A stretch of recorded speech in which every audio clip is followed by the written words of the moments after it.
He only sucks the vital force that enables me to tackle life as a man out on the outside. So when I understood the dynamic between me and my partner, I realized that I need to establish things that I need as a man, to be able to function out and really tackle life, right? Really pursue my mission and passion, and really be inspired and require things out of my woman, not just me providing things. And for a long time, I didn't understand what I needed as a man in the relationship, and I was really afraid to speak those needs out, because of the fact that if I would be honest with my partner, then she would most likely leave me. Right? And a lot of men are really afraid to speak their truth in the relationship, telling their spouse or their partner what they really need from them, because they fear that they might not like what they hear, and also the fact that they might leave them. So that was a fear of mine for a long time.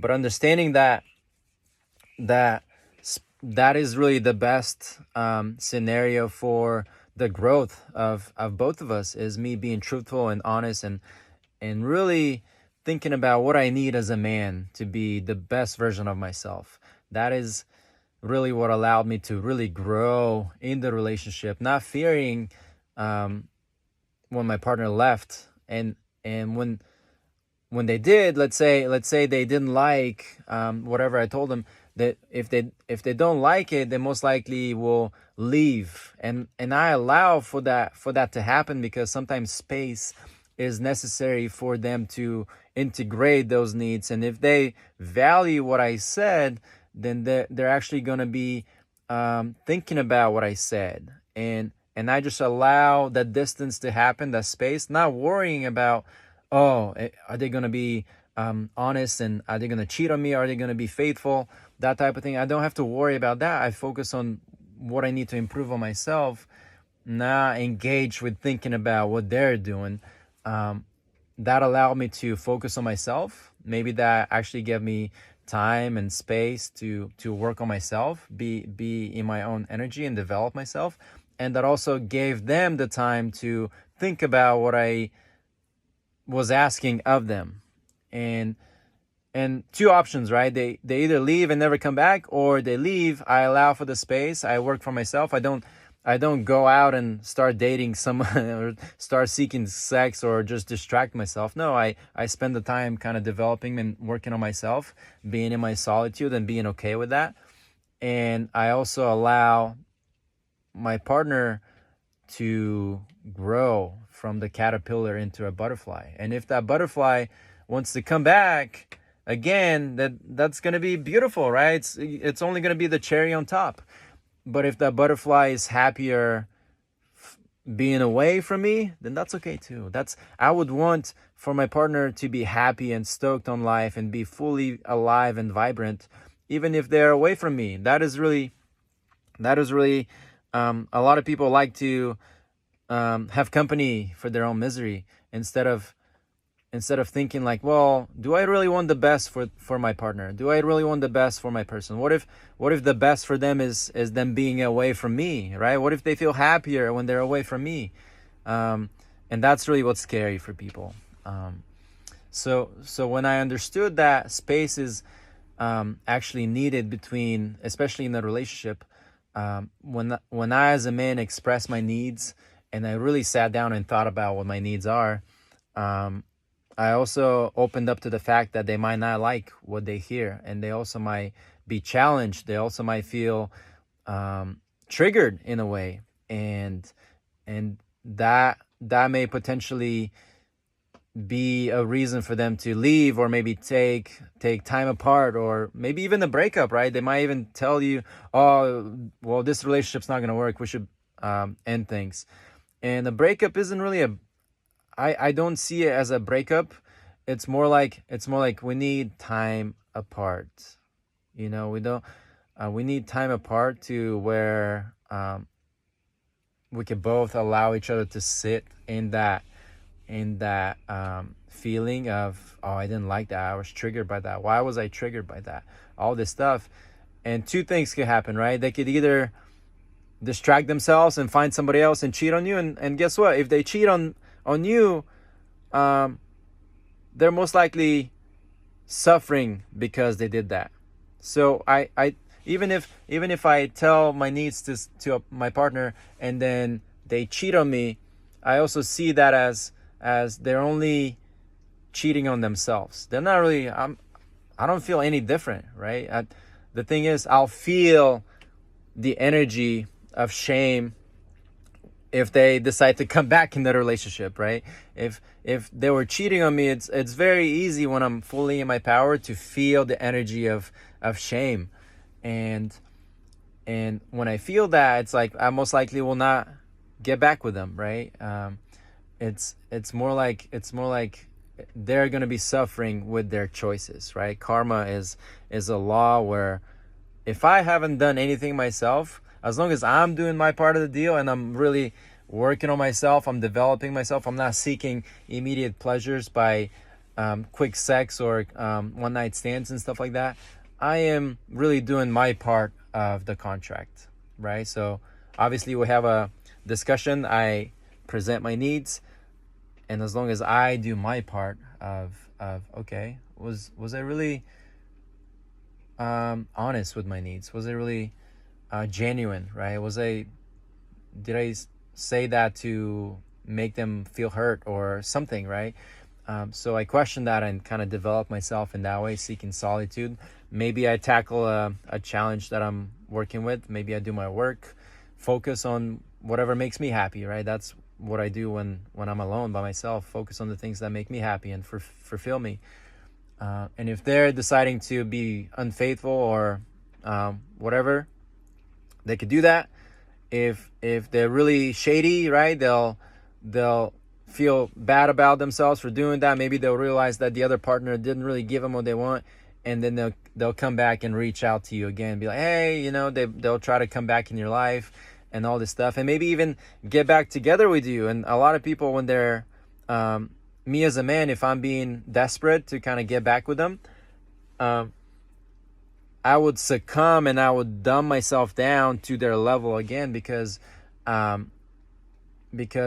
they're most likely going to give me the same energy they were giving me in the first place. So me establishing these needs kind of sets a foundation for me to be solo individually on my own and be fully whole on my own. And when I spend time in solitude, I really begin to learn and feel whole. My heart is open.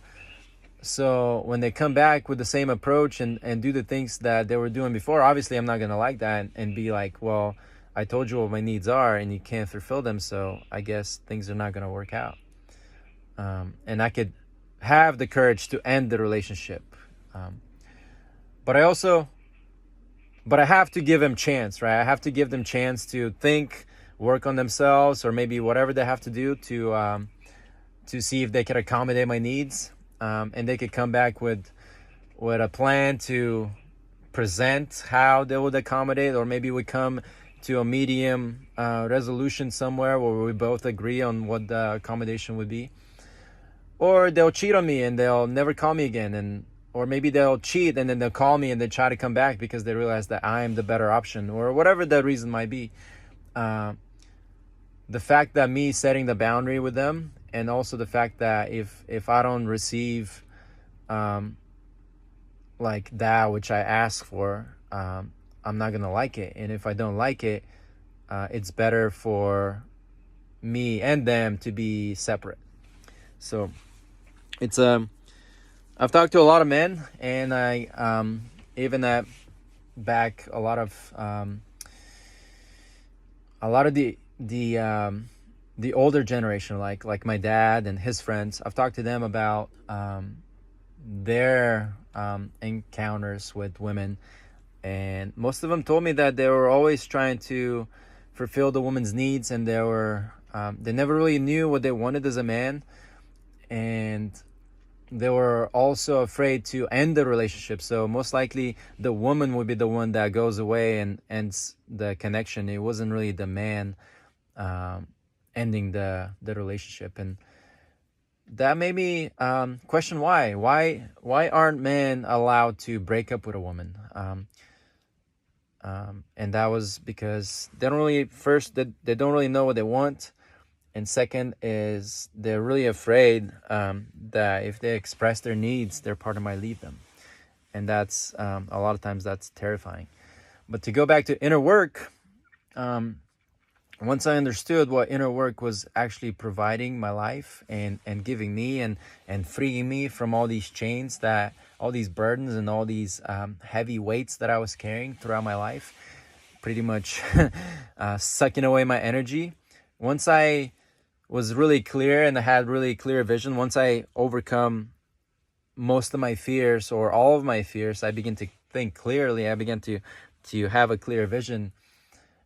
And once I begin to have a clear vision, I'm able to feel a sense of power, where I have a sense of power where I could power and strength to speak my truth, right? To be my truth and say what I need, not be afraid of what other people may think, even my closest people, right? I'm not afraid to be truthful and honest with my partner, even if that's gonna not sit well with them.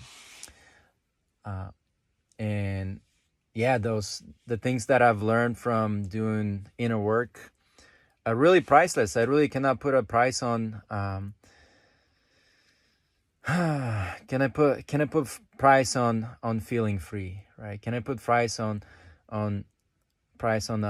feeling at peace? Can I put a price on having wings on my back? Can I put a price on having unlimited amount of energy to do my work? Can I put a price on living with grace, right? Can I put a price on smelling the air and breathing in myself, right? Can I put a price on loving everybody I see?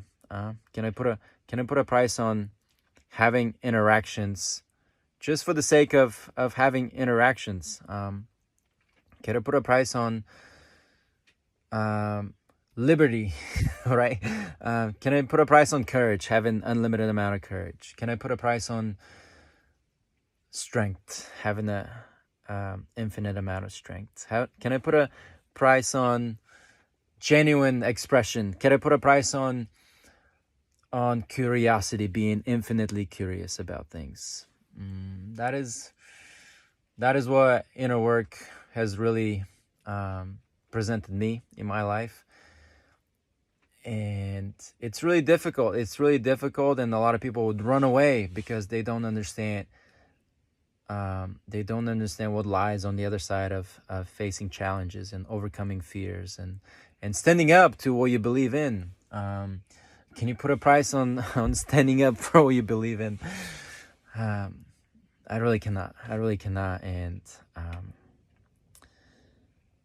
with that, it's I hope this message help you understand more about what inner work really is, more about the approach that at least in my opinion, more about the approach that inner work requires. And the simplest thing is understanding that you have to pay for the work that you also have to do. That's really inner work. And when you allow yourself to actually pay for the work that you have to do yourself and be okay with that, then maybe inner work is for you. But if you see that as a waste of time, you're not really getting immediate something in return, it doesn't make sense for you, that's most likely not the work for you. But if that is the work for you and you feel compelled to do it, DM me, hit me up. Maybe I could help you along the way.